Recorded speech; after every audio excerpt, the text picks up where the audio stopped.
mu discipline. Abaana baffe mikwano gyaffe bagenda kubonaabona.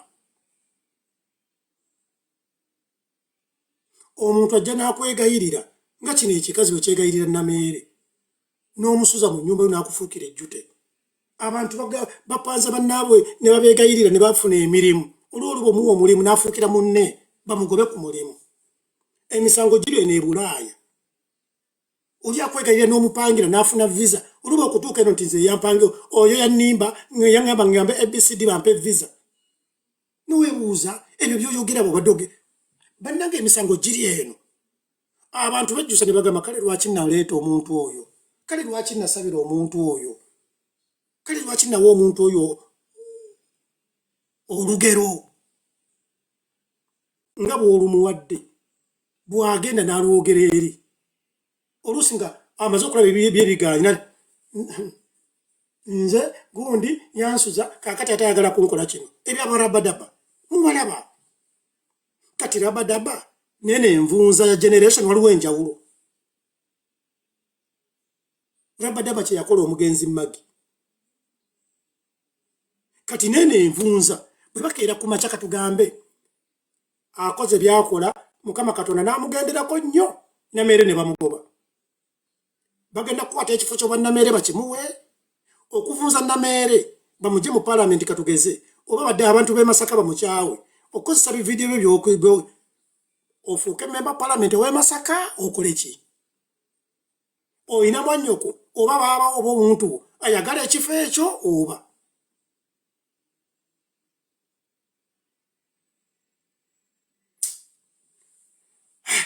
bannange munsonyiwa okwogeza obusungu omanyi waliwo omuntu gw'oyogerako n'amazini gakuluma. Niweebuuza omuwala obwati yalibadde mu bufumbo bwe lwaki agenda ate ayaaya kati ayagala mbu bamuwe obwa pyara mbu akole omulimu gwa Kayanja. Ng'abantu abamu tugaana bifa mu ministry.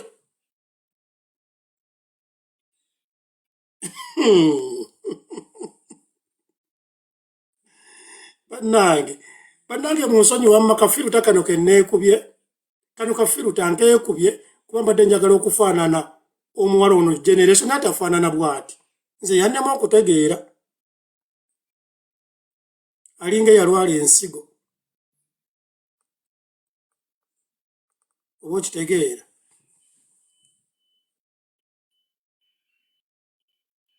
Alinga eyalwala ensigo. Wammaalo Wamma gye baliko Eddie. Gambuuta Saraayi. Ndi bulungi mpozi ggwe. Ndi ize nnyo. Wamma Eddie omukazi agambye mbu nsobola n'okugobesa ku bwa minisita. Generations ayagala kutugamba mujja wa maama Janet badde nkusaba omutugambire nti nno agenda awuuta amazi. Munnange omukazi ayagala kutugamba mujja wa maama Janet kubanga President Museveni ye yawa Honorable Nameere ekifo ekyo. Ayagala kutugamba ayagalako ku CDF ayagala kutugamba ayagalako ku baana bano abawasa mu first family. Ani omutuufu gwe yeebaka nayo oyo gwe yeesiga agenda okumuyamba amukolereko eyo ensonga. Ayagala kweyita King Saha yazaala mwana wa Jeno. Bana generations ayina ennugu. Kale ebintu bino bisagendo eyo noonya obulungi bwe ne gali amabina ga plastic ate gali amabina gali amabina bw'aba teyeegendereza gagenda kwabika ng'ali ku honorable gagenda kwabika essaawa yonna. Kankubuulire maama oyo omuwala yagenda Honorable Nameere yamutwala mu State House ne bamuwa miliyoni ono naye ye mutinge bannange.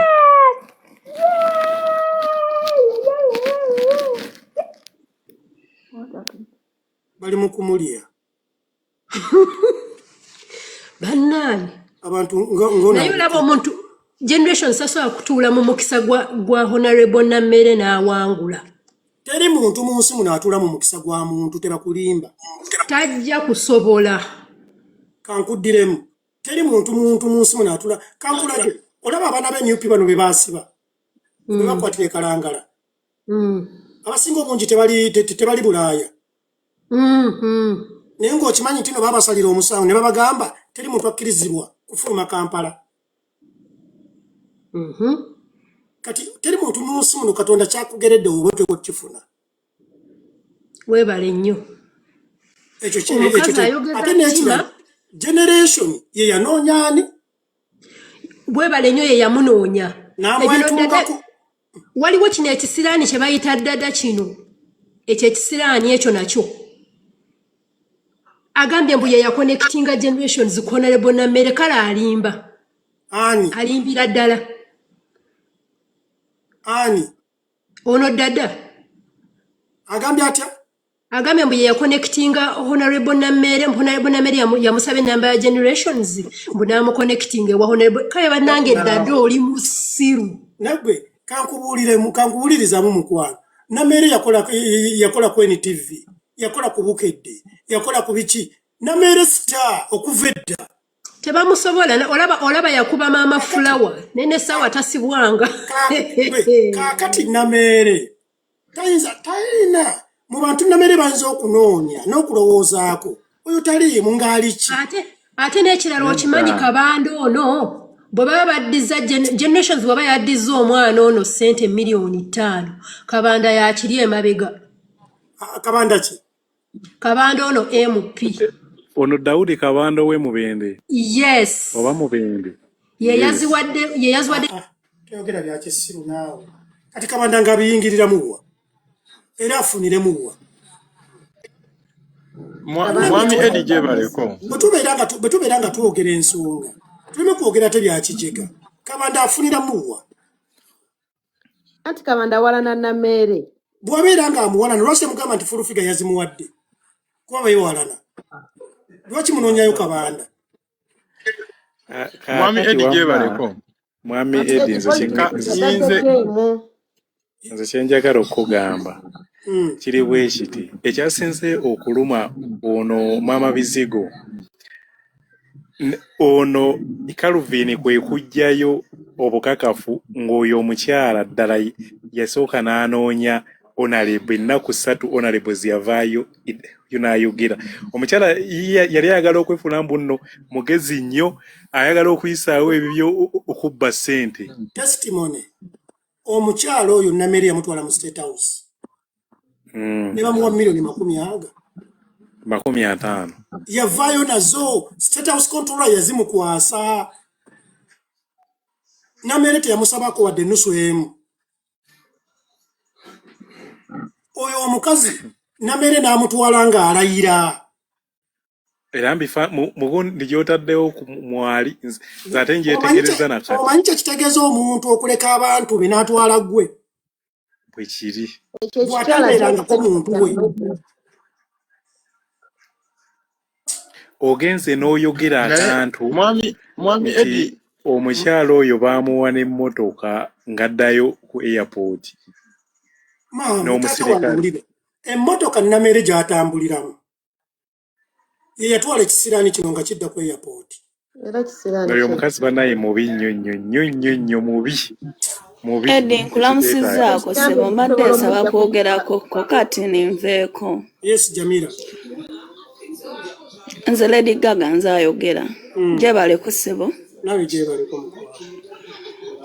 nze Eddie wabula nze kyensaba kiri kimu Minisita Nammere tavaayo kola vidiyo yonna eri gye yakola ekome tavaayo baanukula kubanga ensi eri bize emirimu alina mingi egy'okukola abantu bano baagadde nnyo kakasa omuntu yenna avangayo n'alaga nti ayagala nnyo kakasa yabeera mu nsobi eddimizaayo omuntu bw'avaayo nagga ngenda kuwa miliyoni 37 asooka naye nadda ku bbali ne yeebuuza naye zaaki abazadde bali emulago abalwala kansa abaana tebalina bintu nedda tetugenda neyo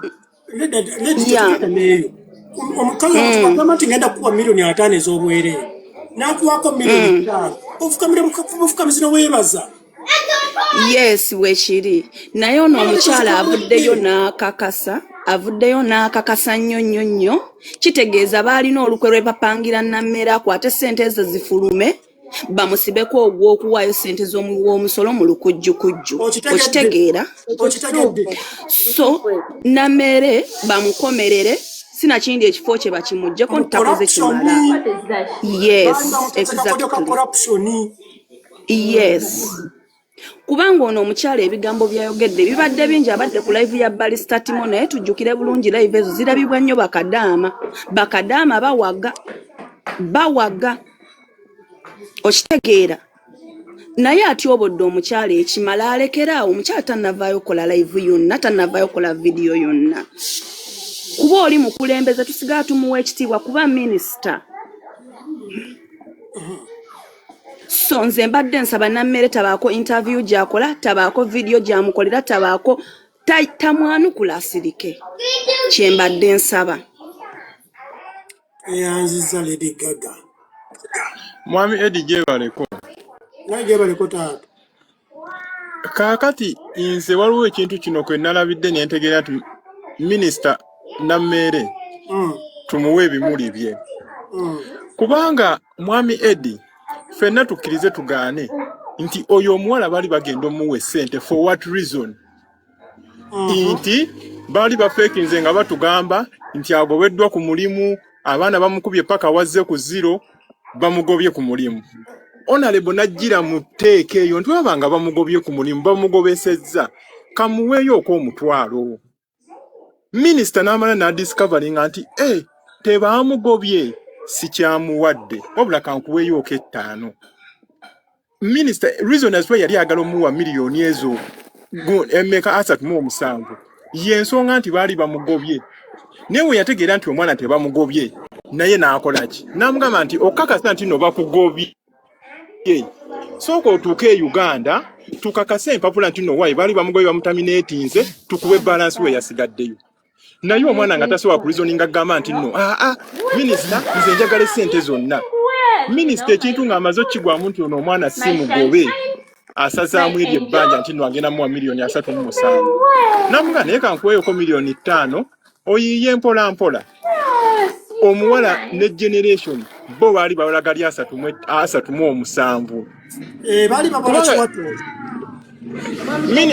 Mwami Eddie wookera ku makya ne tubika nti gundi afiiriddwa naye oyo omuntu agamba nti naafiiriddwa ne musuubiza nti nja kuwaayo 5 ate endi nendaba nti n'omuntu gwe yabadde abika ate tumulaba atambula lwaki obeera onkaliriza okuwa essente ezo ate nga kyewali ozisabira kifu kuba omwana yennyini yeeyogerera nti yataminatinga tebamugobangako ate gwe ssente osaba zaaki ate ba generation yokwerabisa okusinga omwana bamutaminatinze yes naye ngamba otya nti no ne ticket mugimusondera kampuni zino ezibagoba kumpe twaliko eyo mbawalabu omuwalabu wakutaminatinga akuwa tiketi yo n'akuwa pasipoti yo odde ewammwe gye yakujja e Uganda takutaminatinga n'akulekawo mu bbanga without a ticket okitegedde kati ono katugendere ku kyatamination anti kyolina okumanya nti omukyalo ono ye yasigamu omwana oyo kaddiirwako omwana yali tabirina omwana ono namuleetera ddiiru era ono omukyala edazani second generation ye yatuusa amaloboozi ewa Honorable Nammere nti nno omwana okusinzira ku biriko tugenza okubalamu gundi gy'alina obuzibu bwalina bwa mutwalo naye nze Mwami Eddie nkubuulire sirabangako bantu balina nnugu nga bannange generations ekikazi kikoledde mune waakyo vidiyo ku vidiyo ne kimuvuma ne kimutyoboola bannange nze ekintu kyenjiza mu kino ekikazi bannange bw'oba otwala omuntu weewawo yes amagezi nange ekyo kyenjize ate actually Mwami Eddie olaba oyo Honorable alina omukisa because abantu abamu tamanya muntu gw'oli naye mangu naye yamuyize mangu n'akimanya nti omuntu gw'ali naye mubi. Bwana Eddie nkulamusiza akazindalo kako taata enamada ye mutingeko ali waggulu alina abaana taata ye mutinga na fiti Nabadda. Nabadda. Kakati Kamumuting. kakati Eddie olaba generation abantu abasinga tebamanyi generation gye yava. Eddie omuntu asooka okuwa generation platform yali mindset. Nkimanyi. Generation agira mu bintu bya fangoni awo yeefuula omufanguuni ennyo abuukira eggaali ya fangoni. Jukira generation yakolako sikano nti mindset yali amukwana.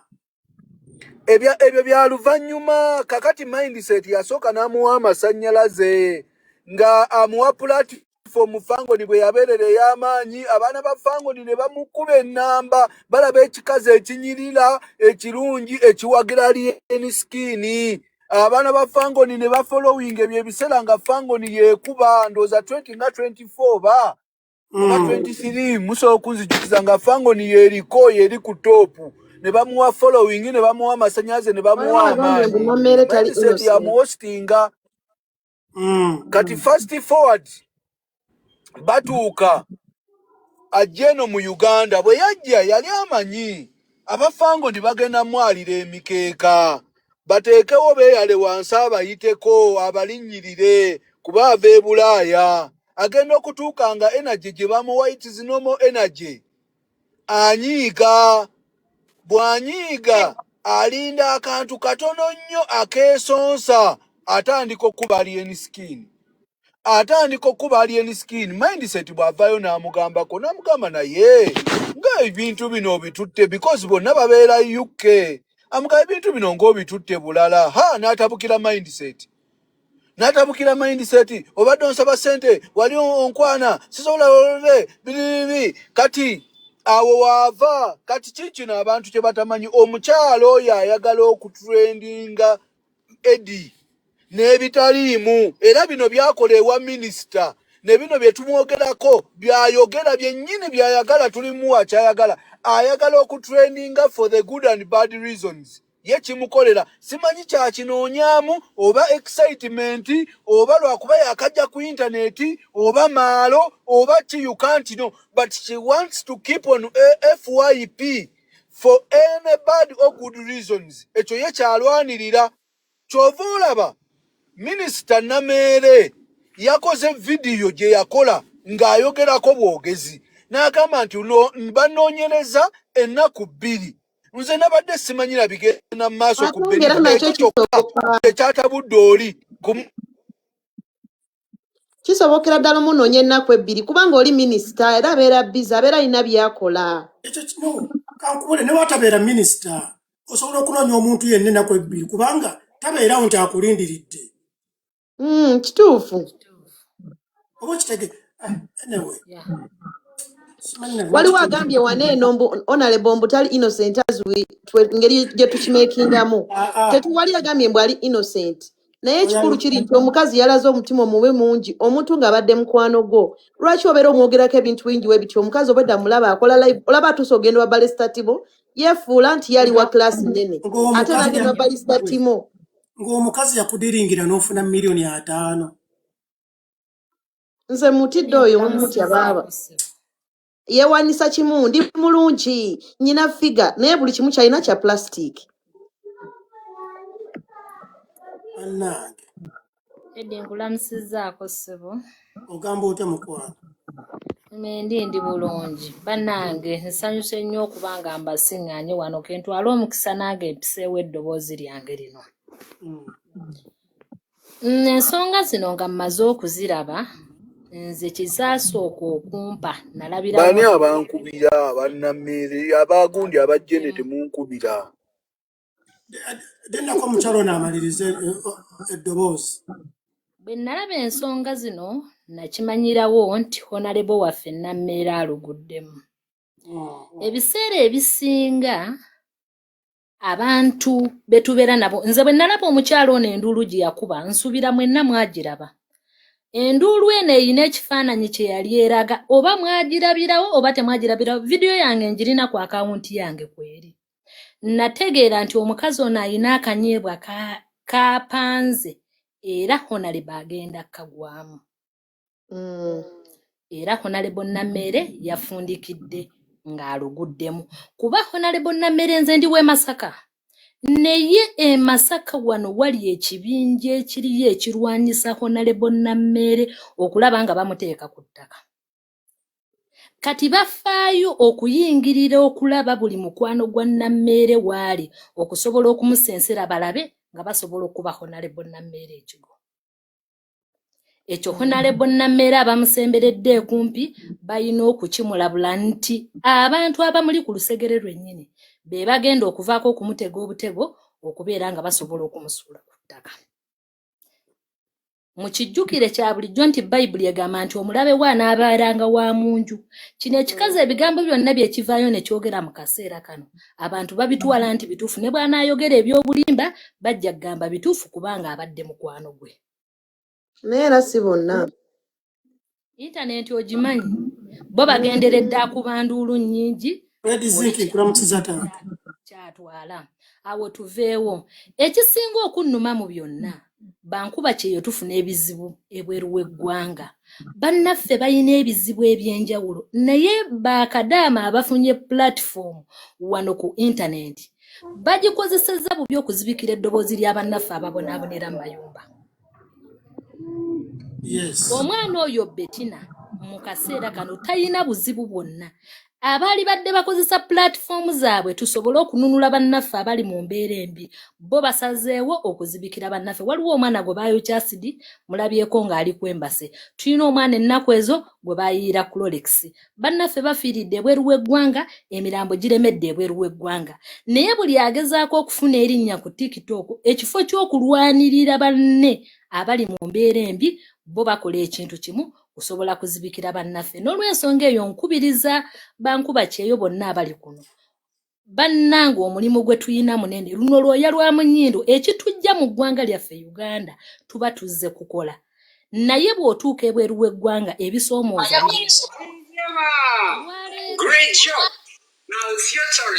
olwaleero bw'obanga gw'oli bulungi olw'ensonga eyo tukwasaganyize wamu tusobole okulaba nga tununula bannaffe abantu abalina platform ekifo ky'okukozesa platform obubi okusobola okubeera nga ate tuyingira ennyo mu byobufuzi si kibi okuyingira mu byobufuzi naye waliwo ensonga ezaffe nga ffe bankuba kyeyo ze tulina okusooka okulwanirira nga tetunnalwanirira bantu bali mu buyinza era badde ngamba byonna bitandikira ku bufuzi bitandikira ku bufuzi naye waliwo ensonga ze tutayina kgenda nnyo nga kale oyina okuzigenda naye nga tuyina okulaba bannaffe okimanyi nti waliwo abaana mu kaseera kano abali mu makomera bamaze emyaka 2 emyaka 3 njagala bagamba baganda bange bw'oba toyingirangako mu kkomera ng'oli bweru wa ggwanga wano tosobola kutegeera nti abaana bali mu makomera naye badde mbuuzaako oli mu nsi ki kubanga waliwo gundi gye nalaba gye baakola mu UAE eyo yeebayamba etya anti kati kyoyina enki gye baakola linki oba UC biki like the Ugandan community muleka aleme kwogera nsimu wange muganda wange njagala kugamba ebigambo bino wammanga bannaffe abo tebalise kiwanga ffe muganda wange njagala kugamba ebigambo bino wammanga nti omwana atuuka mu nnyumba ya mukama we oluusi n'aggyibwako essimu ng'ewiiki bamuwa essimu omulundi gumu oba emirundi 2 omwana n'atuuka mu nnyumba omulala ne bamuggyako intaneti nga intaneti mu wiiki bamumuwa omulundi gumu mindset gwe batuleetera generation kati atuwunyirira osuubira omwana oyo nti agenda kujjawo eddoboozi okulitambuza okusobola okulibunya ku intaneti oba kanjogereko salamu aleikum Walaikum salam wa rahmatullah. Kati Edi mbadde njagala kubuuza kubanga you know more bino ebya generation ne Nammere. Simanyi mo. Ati yayogedde omukazi yayogedde mbuye yakula mu State House. Mbadde ndoza Nammere mwana wa minister nga tanabakola ki. Twamanya Nammere ngono mukazi tumumanye sikyo? Uliriza mukwana. Nammere yakwata ekyo ekikazi kuno lwagiro kibaddeyo n'akitwala mu State House yakigamba jangu omperekereko kuba kyali kisula wa Nammere n'amuwerekerako omuwala oyo n'asisinkana president kati binabyogera kulwokuba yasisinkana president. Okay. Naye ng'atajjukira yamusisinkana ne Nameere waali kuba Nameere bwe yamala okuwanja ensonga ze n'agamba Mr. President naye nzize ne mukwano gwange ono ayina ensonga ze. Jukira yalinga akuba ekikopo ng'akikubira NRM. Oba okitegedde kati mukazi wattu n'amwanjula era oyo omukazi generation yavaayo ne miliyoni aga 5. olwo lwe baamutwalayo. Lwaki ye teyakwatako omutwalo gwa $1 n'aguwa Benita? Kubanga yabadde ayogera ne Timo nti nze yamutwalayo State House mmanyi buli kimu family. Ate oyo mukazi twadde tumumanyi Nammere twamumanya dda nga bakubagana n'oyo Papito twamulabalaba dda. Omutwalo gwa $1 bamuwa bwaki mulwadde essaawa zino ayinza okuba ayina bamanyi mu State House. Kubanga kyakola plastic surgery kiyinza okuba kyatuuka ne kifunayo abasajja ne bakirya. Okay. Ekitegeeza naye friendship yagifunamu connection kati lwaki munaamukomerera nga teyafunamu connection. Kati ayinza okuba yeewaana ku lwekyo kulwokuba amanyi ayina abakozi abakolayo. Kati ngaafa bate tuyinza okulooza nti ayogera bituufu. That's why mbuuzizza ne ngamba ono tumanyi Nammere from long time ago. Ulirizaamu mukwano omuwala oyo yakola proposal omukyala yakola proposal ya $5 million nga ayagala kusuubula mbu China ave ku kyeyo era n'asaba Nameere amuyamba omukyalo yabeere PR. Oh my God. Benita owa local government nti agira abeera awo nga proposal ye oba bwe bamunoonyeza n'ekifo ekirungi ayagala ave eno ng'atuukira ku mulimu. Nameere we yamusabira empapula zo wasoma ki n'ayitaba agamba ngaazi. Thank you kyembadde njagala just to find out. Kubanga wano ffenna abamu tetumanyi nga tumanyi nti nze mmanyi buli kimu like the back of my hand. Nze mbadde following eno issue okuva we yatandise eya generation neya honorable. Naye nze kye namaze okulaba ono generation alinga yalina ekiruyimu ye before nga bino byonna tebinnatuukawo because voice note zaafuluma ku X balinga boogera ku honorable yalina right enyiiga obutawaayo ssente nga tetunaba kubuuza yali amuwazaaki lwaki yali azimuwa naye yalina right okukola ki okubuuza. Naye bano baleka balina omupanga emabega kubanga omukyalo ono nze nalinga mulaba ng'ayogera NRM ng'akola ki nga naye manyi muntu atayomba naye obukambwe bwe yayolesezza nalabye ng'eyeeweebudde yalaze nti aweddemu mindset yamutuleetera era mujjukira omukyalo ono yagambako nti mindset yamubba ssente.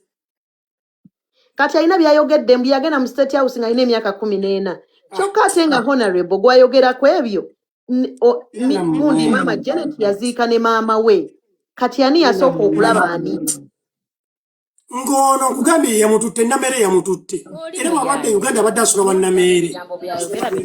Eddi nkanjogereko katono bambi ndikuvuga saga abalekanyiza musibye mutya mwenna naye nze ndaba ekintu kyemuli mukola right now kyekintu generation kyagala mutemula nti ebintu byeyoga kati tebikyakwatagana ayagala babeere nga bamwogerako bwe buvuyo bwazzenga akola wuyo yadduka mu Nuupu ne bamugoba najja mu Fangoni ne bamugoba okitegeera nayagala yeeyawule ku alien simanya akola ekintu kye ne kigaana okukwatayo kati saawa zino kuba yakoze statement n'agamba mu Nameere buli kimu akiyingiramu ayagala abeere ku for you kati which means naye kati kino kyaliko eno discussion kati mumuwadde abadde yasirika nga gyali naye nga tatrendinga nti kino kiyinza okuba nga ate kyekigwoke anti kati ye takimanyi kati yayagala discussion eno okitegeera ebintu byonna byonna tewaliwo nnyo nsonga eri awo eyinza kubanga mwogeze ebyo byonna byonna ebitakwatagana.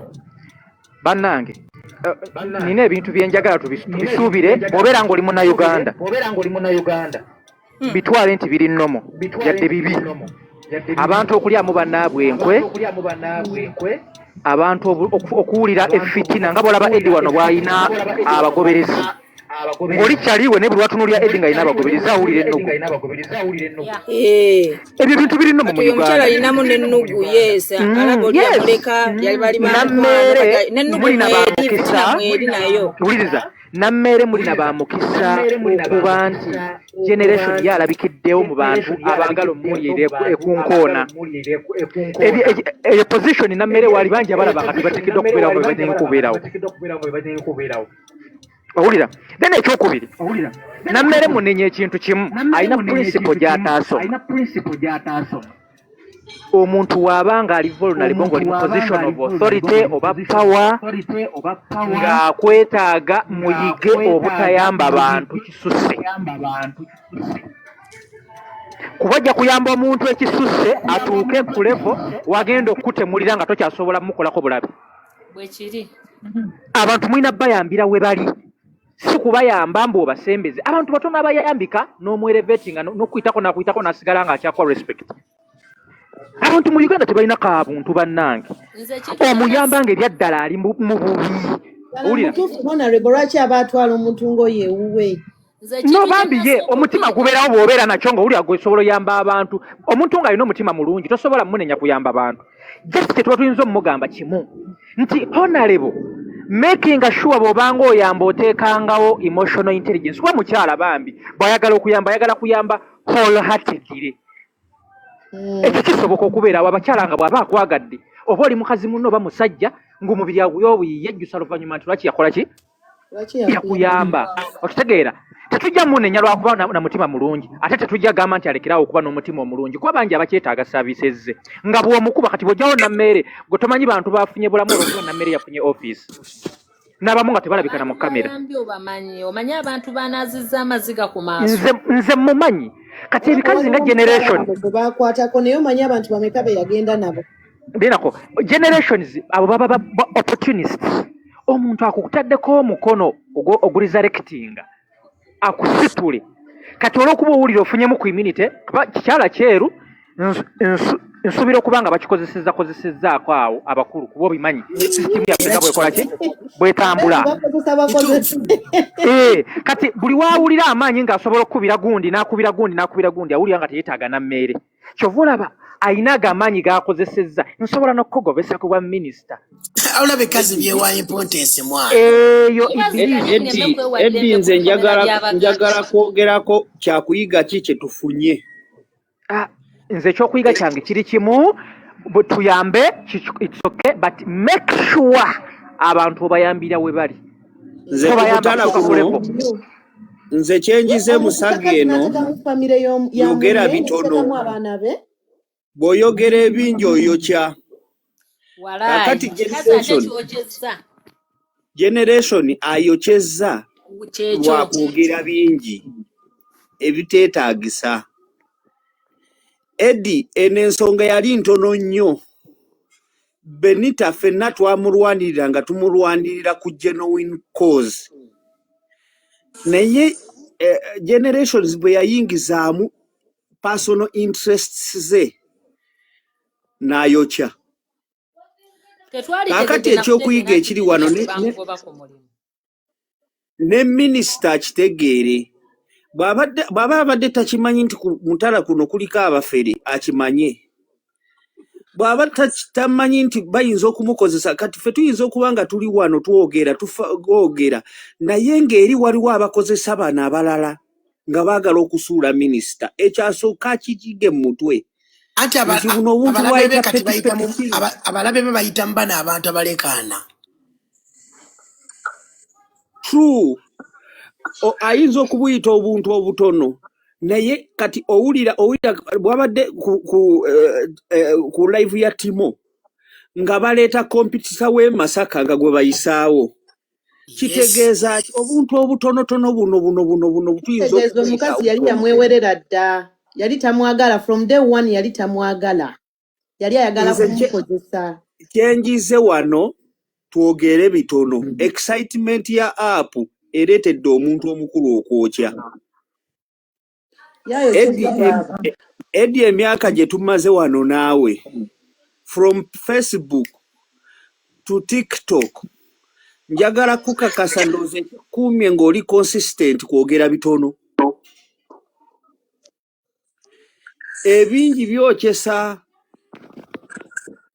nze musaba muganda wange generations akakkanye excitement ebyo byonna byayogedde talina nakamu kayinza kukola nti kamugobese nga ogobesa ani gwa mulonda ye gwe mugobezanga ani gwe biiki oyinza okugobesa omukazi obuvunaanyizibwa mu ggwanga nze kitegeeza bannange chairman w'ekibiina vawaggulu nga ŋŋamba ng'ate nsaba minisita Namere musaba ekintu kimu yiga omutala guno bwe gutambula excitement naawe gireke kati mazima ga Katonda nga tonnaba kunoonyereza waweereddewo omutwalo sooka onoonyereze abalala baagala kusuula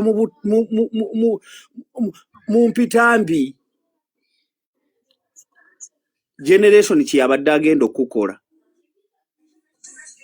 nze byange byebyo naye mbasaba tukireetemu ekyokuyiga tweyanzanye tweyanzege kenze balatiifa mamito ju naye generation naye ayasama nnyo bannange niwaba munno mwateesaako naye totandika mbadde nesimanyi nina nebyemulwanira ebyobulogo bannange ekikazi kyasama omanyi waliwo omuntu nga mulungi nnyo naye nga ate bw'ayasama ate atama bannaye generation ayasama olumu vidiyo zoyitako nampite n'ogaana naye bakati kyasama andabikira ng'ayina ebisiraani kirabika ng'ekiyina ebizibu kati oyinza okwerawo nga kiraka abasajja abo banaana babeera mu parliament babeera batambulira ku masabonayirizi bayinza batakyeyambuliramu gw'ogamba otya omuntu gw'otawa bwa minisita nsobola okukwambula tolaba nsobola bukwambula nze ndabanga omukazi oyo aliko ekikyamu ogamba otya omuntu gubaawo obwa minisita tinsobola nobukujja ku ggwe nga tugambe nti ozina muzeeyi andi ayinza okugamba nti alya muzeeyi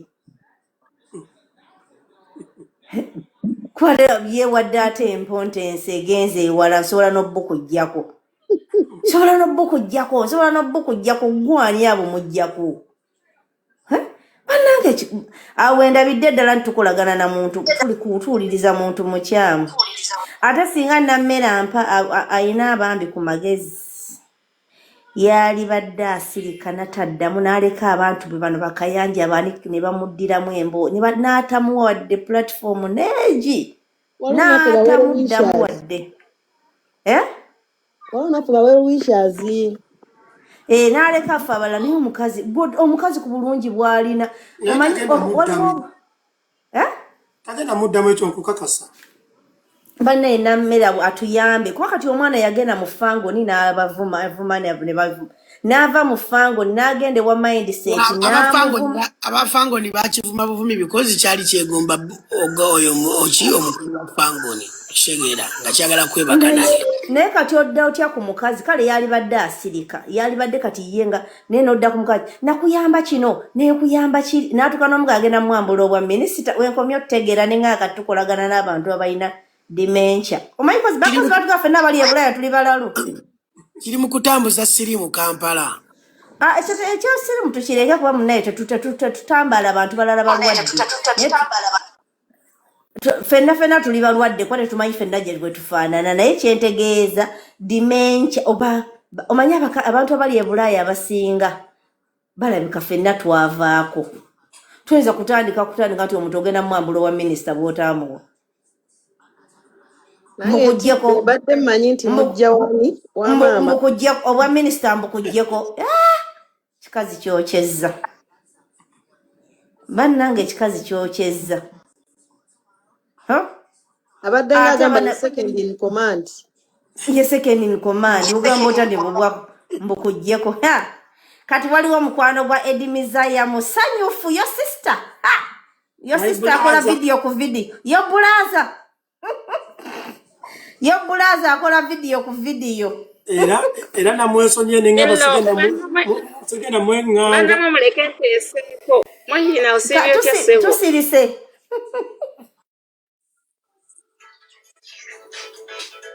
Hello. wangi Julie Osiibye otya mukwano? Atuli izi obulamu bugamba ki? Ndowooza omwami wange ennyimba zaakuba mwe temuziwuliriza mbu omuntu yenna obeerako naye ng'olina mbega. In fact omukyalo oyo olunaku bwe baamukubira essimu nti bamuwadde obwa minisita n'alaba ki generation nga kimuyozaayoza kati ogwo mukwano nabaki?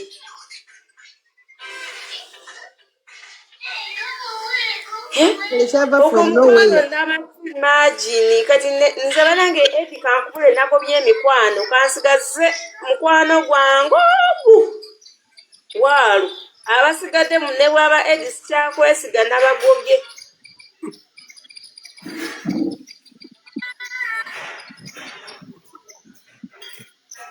Kuba kati omuntu agenda n'ayingira omuntu omwatufiirizza wangi omuntu omwatufiirizza nedda nze kankubulire nze kyantuukako nange nalinga nammere nga nnyamba nenzija nyamba omuwala namujja ne mu kyalo ne transport eyamuleeta yali yange naye yangobesa ku mulimu obamanyi abantu Julie twogere ku nammere tuve mu mboozi ffenna batukyankalanya dda tubeere ku mboozi yono omukazi ne nammere kubanga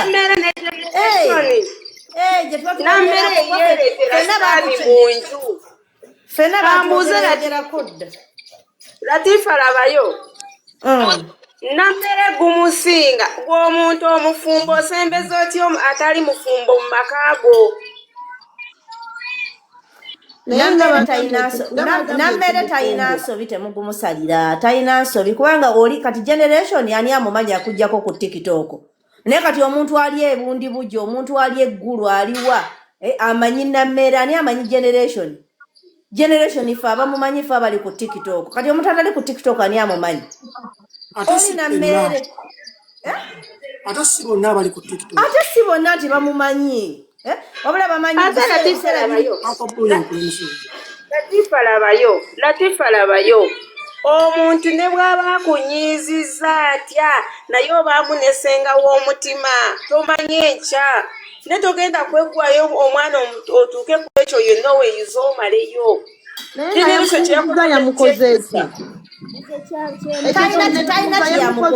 talina kyeyayogedde talina kyeyamukoze. Nze nalabye vidiyo Honorable ng'avuddeyo n'agamba ate even before Honorable okuvaayo ekikyalo ekyo kyabadde kitandise okukola vidiyo ng'ekirimukuba. Nze mbadde ngapita ku vidiyo ze nga bwawaga oyo omwana simewe tuteeka ayagala kutugamba ngu ayagala nnyo Fenita okusinga oli eyamutwala ku bbiru y'obukadde 5.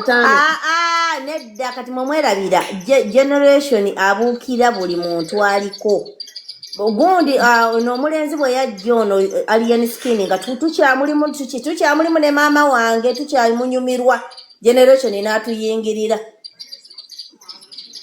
okitegeera n'ayingirira obulamu bwaffe bw'atuuka mu bulamu bwaffe n'ayagala afuga akabira ne kamubalagaza n'afuluma n'akacyankalanya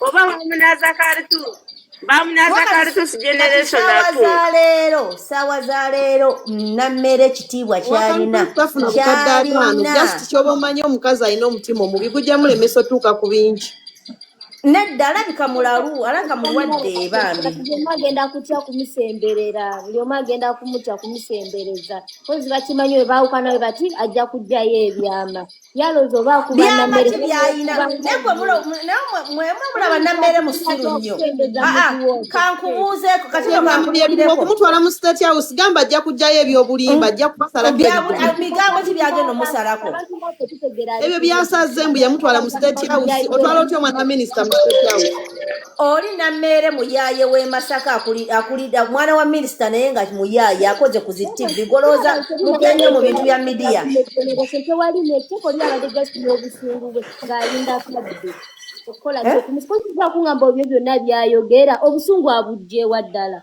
nze ekyokumwambula obwa minisita kyensinze n'okwewuunya amugambe mukujjako Gwe bakusigama tinga kuwana kabanda onemma abomujjako ngaani ka video nkalabye nga bakalikodinze neŋŋamba naye Uganda erimu ebisesa bannange. nze kuvadde wanu mamito ewange tasobya oba yabavumye oba yabakoze eti mamito ewange tasobya. Bannayuganda baagala Mamito jju. bantu balingi Nze mamito siina kye mwagaza wabula nze simanyi siagala nagamba nti ngenda kunoonya minisita naye nze kyemmanyi mamito jju naye omukazi ogamba otya nti nno ngenda kukwambula obwa minisita. Musoke mulindako mbabuuza. Nenkakasiza nti oyo mukyala alina fitina. Mukimanyi mbwe agenze n'akolaganya Mama Flower ng'ate yamuguma. omwami w'ekitiibwa temwagalako eki Omuhendo.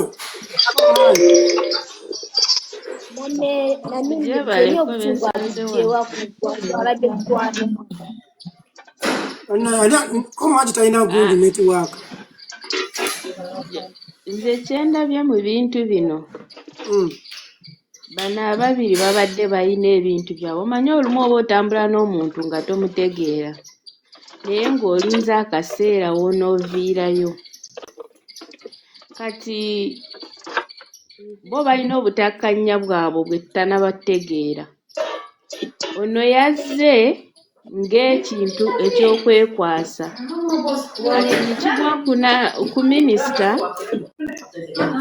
naye nange nyina ekintu kimu kyemumenyaamu yeeyanguye okwogera nibwe yandibadde wakuyamba yandisoose n'afuna Maria weemyutinge oba ye Maria gift weemyutinge y'ensobi minisita gye yakoze yokka naye ng'olabira ddala generation ye yabadde ayina mission ye bw'okubira Eddie n'omugamba Eddie gundi ayina obuzibu ekiddako nakugamba kale ekiddako akubuuza obuzibu ki ekyokusatu oyagala tumuyambe tutya Nina mukati naona alabika Mosi alabika yayina gundi.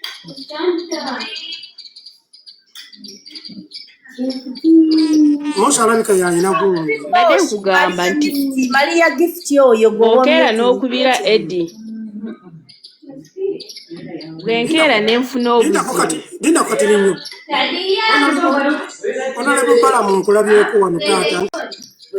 Onalebo balamu oyinamu akaddo ky'otubuuzeeko eddakiika ne weebeeremu. Onalebo balamu wuyo waali. Muŋŋambire mwagala nnyo Honorable Balamu. Mugambe Adija akutumidde from London. Onalebo tuwayo akadakiika kamu oba oyinamu kaddayimu. Lwaki otuwuliriza buwuliriza? Muleke awulirize. Onalebo. Kati Onalebo lwaki oyise wano nga toyagala kujja tubongako? Naye nga nkulamusizza muganda wange. Tugende maaso. Mbadde njogera ku nsonga za Nammere ne Bettina. Abano abantu abasatu ababiri babadde beemanyi. Eddie watuukira okumpa essimu yo oba omanyi kubanga essimu ngitwala nga personal property. Kati Bettina bano ababiri mu kwemanya bafunamu obuntu bwabwe bw'oba omanyi oba omu abadde akimanyi oba omulala abadde takimanyi naye babadde balinamu issues zaabwe ababiri nga tewanabaawo opportunity ey'okugamba kanfulumye kino we wajjiddemu ensonga ya Bettina ne batandika ono ne bamukozesa ne minisita nawe n'akola ensobi kituufu Bettina abadde alina obwetaavu ate nga yeetaaga naye nga minisita mukuyamba kwe Bettina yabadde alina obwetaavu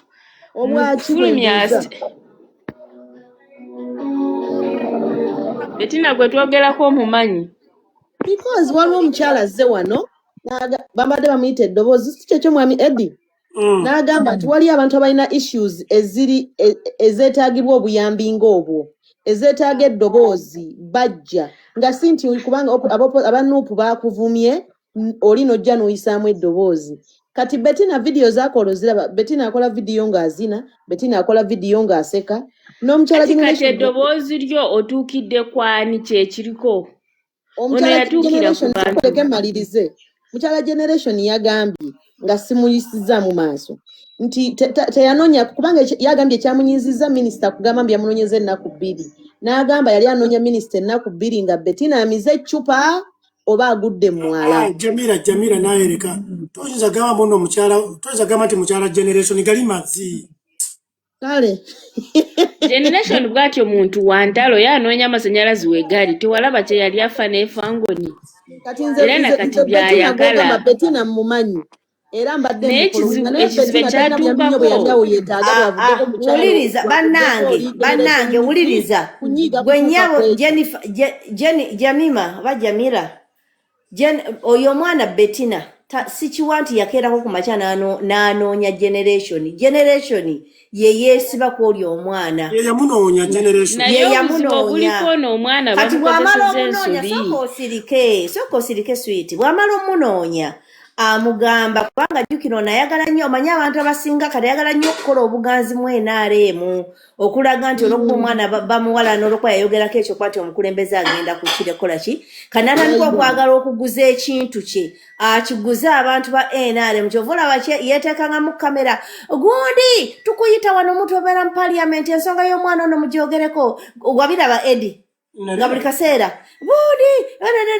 gundi era bambi ndowooza nammere bukupakukako omukazi galabika mukazi watujja yali azungireyo ng'apakuka ndowooza n'agezaako kimuyingiza kati bwakimuyingiza ndowooza ono n'amuwa gundi bano bakayanja ne bamugamba owaayi ebintu by'ogenda obimanyi obibuulirizaako by'oyagala okukola kubanga sikiwa ku ssaawa za leero omuntu okuba minisita omuntu okubeera minisita ng'ate oli honorable gomanyisa nti abo abantu ze balimu ng'ate oli wa NRM bayina ssente gwe kyenjagala omanye omutwalo gwa $1 is just a peanut ku suwaani zaabwe kati ndowooza ono n'ayagala awulirize bambi kayanja byamugambye kati agenda obiwuliriza naye bamunaga naye omwana ono ebintu bino byayogera jjukira ono kino kikazi kino kigundi kino kyamabeere amanene ekyo ekyamatama kyamutwala supiidi nekimutandika omusomera omanyi omwana ono atandise omugamba simanyi abantu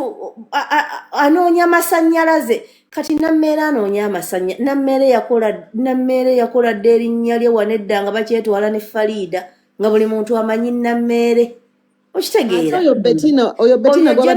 ono generation gundi Bettina oyo omwana Bettina tagendangako omugundi y'oyo omukazi ono ye yamunoonya bw'amala omunoonya ono n'asitula ekintu n'akiguza bali okitegeera bw'akiguza oli omukazi n'omukazi naba waamuwabula n'amugamba tokiyingiramu mangu ago kati obusungu obujjidde kwona omukazi ow'amabeere olw'okuba ono yalaba ng'omwana ono alabika omutwalo guno gulabika gulina engeri gye bagenda okugufeeramu nti njogera ku bantu abo ba Edimizayo bamaze emyaka n'emyaka mu midiya naye Edimizayo kera ku makya n'agamba agenda kubeera nga asapootinga omuntu wa NR oba MP obaani nti ye bamuwa miliyoni 4 n'olumuŋŋaana gwani gwabeera yasamira ku social kugonde banenga ekikazi kyewa importance ekyo nti miliyoni 4 kati oyo gundi oyo mukazi ayokyezza oyo generation ayokyezza kirizagaane kyokyezza nti generation ye kyekyani erinnya lyakisima kigamba ndi omuchwezi nywe ndi omuchwezi kati wanaabeera omuchwezi tukole tutya abachwezi ne babakulala nankeegi ne bakulala nsozi akwana nagambira abantu yali nti ndi omuchwezi bakole bati tugambe nti omuchwezi alina kubeera nga gwe olina kubeera nga olina ati abachwezi tubamanyi nga abalogo kyagezaako okwogera abachwezi mu Banyankole be bantu beeyo abalogologo abo abalina ebintu ebyo byekisira sitaani kyova olaba wano buli lwayogera n'akikozesa nnyo ndi omuchwezi atiisatiisa omuchwezi gwe munoonyerezeeko nyewe ndi omuchwezi okyo ekikazi kihima oba kibire bayagala kutwala sitaye naye sitaye emulaki nga sita nyewe ndi omuchwezi tubamanyi nga abalogo abo ababeera enkola eyo mu bulogo obubeera eyo naye kati saawa zino atiisa nti ogamba otya Nammere nkwambula obwa ate yalibadde kale amuvuma ebirala n'otayogera kumwambula bwa minisita gwe kati Museveni amanyi gwe okusinga Nammere omwana wa minisita gwe omwana wa minisita kitaawe nga yali minisita kati gwe bakumanyi nnyo tubanyi nnyo ndi omuchwezi omanyi futugana tulowooza olw'okuba omuntu weeyambulira omukulu mu gavumenti olowooza nsi era bannanga abaana buli mwana gwonna gw'olaba awoza kintu kimu gwe twambula bajjeno lowooza kyayagala okuteekawo naye kati ayambula bambule kwagala okutiisiza Nammere ffe wanaabamu ffe abamu wano ffe abamu tewaffe tosobya Nammere waffe tosobya Nammere jju tekikutiisatiisa tolaba kusala leero tukibakidde Nammere mukirindeko mujja kukiwulira nga kibakidde omulala kitandike kyasame banaye omukazi obulungi bwamusala kozi bagamba nti omuntu bw'aba mulungi Fifi the Queen yagamba nti omuntu waba mulungi osobola omwegomba ng'abonidde ne waliwo omuntu atayogera n'ogamba Mukama Katonda ngoba yali sirise generation wali sirise naye oswaza Nammere jju otandika otya okugamba minisita omulamba bukwambule kati bumwambule kale bumwambule ekyo kiyinza n'okuba kyekika bagamba kirina wano e London nga n'obutuuze kiyinza okuba kyabufunira kwasayiramu ya gavumenti yeki Nammere teyakoze ensobi kujja kudduka kuyamba Benita kubanga abantu badde bakomplaininga wano butukoledde NRM tuvumye abantu lwa NRM tokola kitetuyamba bakungu babeereeyo nga tetubalwaninga ne batatukoze kubanga kambuuze ono muwala yagambe badde bamugobye ku mulimu olwa Nuupu kati ono generation kwe kujja ku internet n'agamba banange mwe bakungu muli eyo mutudde butuuzi mwana bali eno balikola kibali kumutta like bamugobye ku mulimu then Nammere kokola kiko kuvayo ng'omuntu alina omutima omulungi akole ki ayambe ono omwana nekaniza obuzibu kyembuuza nti ono generation ng'obusungu obugyewa ku muntu abadde mukwano gwo kozi nze nalabye vidiyo yani ya Nammere teriiso bigye yakoze yayogedde bwogozi mwami obusungu we yabugye wano Kemugisha obusungu yabugye wano Kayanja agamba Nammere omwana gw'ogenda okuwa omutwalo nga tulabanga byayogera ebitali bituufu kati ono yeesikamu okuwaayo omutwalo nawulidde ebyo nga oyo Kayanja yabyogera kati bwe yeesikamu okuwaayo omutwalo ndowooza n'amugamba nakuwadde miliyoni 5 nalagidde bazikuwe ndowooza generation n'agenda kubanga audio akafulumizza generation yennyini nga yagamba omwana oyo kwata miliyoni zaabwe 5 zibaddize nze kanzikwate nzikuwe kyogamba generation mu family teriyo muntu munaku gwasobola kulabirira kyogamba bonna bali bulungi kati olwo yabadde ndowooza amaze kyayagala okubaza kiganye okuyitamu ategedde nti oli ow'omutwalo bamubuusizza kubanga obabadde yalibadde amuwa omutwalo yalibadde agamba omwana era bwe batyo bakola mpa ku percentage bweti ne bweti oli ne bamubuusa kyembagamba Nammere omutwalo kinene nnyo ku bulamu bwe nti miliyoni 28 kinene nnyo omuntu ng'oli minisita manyisana ze bafuna baba minisita ne ba MP naye olaba oli atandika okudda ku mukazi nti ngenda kwambula obwa minisita generation gwengaani wenko kankubuuze mukazi we ebyengamba n'obimanye iwe nkooha n'ogimuyaho nkoohiwe mbwenu shabantu ne bina mari notandika okugira ninza kugikwiyaho ninjikwiyaho iwoha niwakubyama na State House yona nobyama nabo mbwene byebikazi agarahanganya tinkukimanya atwara kuriya rwanju kati genda ogimuggyeko kisirani kale gimuggyeko gasiya mubuuziza nti mugundi mu nnyumba ennene eri ennene alina be yeebaka nabo ali atowa oda alinga agamba alina gwasula naye agenda agimuggyako kati agimuggyeko agimuyeho nze nasooka n'okugamba kati gw'ogamba ogambe nti neba naye ekyekika ye lwaki tebakiwa ekifo ky'okutambuza ye minisita tabwagala minisita ate teyasoma naye oyo bwa jealousy nti noncha katika Eddie kanzirako kantu kano Eddie kusaawa za leero oli mukwano gwange nze sinza kukkiriza muntu kuvumira mu maaso gange lwaki mba mukwano gwange ate n'oli nakozesa ensobi nti yali mukwano gw'oli omusajja nti Nammere n'amukozesa ensobi abavume tolaba nti omukazi yeeyokyesa bweyo kisoose okwogera nonsense ng'oyo mulabi akwataganye ne my brother ate mulabye ne abantu ate my brother awabya muwabye my brother agenda kuwabya muwabye ne Nammere bw'oba gy'oli towa generation tomuddamu era beera mu mirimu gyo Nammere alina okukola alina okusirika talina kumuddamu n'ekigambo n'ekyo amuleke afiire mu firimu ye yekka ayogere ayokya walooza bannayuganda basiru bannayuganda si basiru ate nnoza ne Nammere ekisinga okwewuunyisa omuntu atali ku social media omuntu atayina Facebook kubanga buliwo buclip babusazemu buli ku Facebook omuntu atayina TikTok tagenda kutegeera generation kati wali eyo gyayasamira ate ebyokusa TikTok bigwera ku TikTok oli minisita okitegeera oli minisita alina abantu bakulira ate omanyi abantu twagaana okukkiriza Eddie omuntu abantu bagaana okukkiriza nti no Eddie omuntu akeera ku makya n'atuuka waba alina okutuuka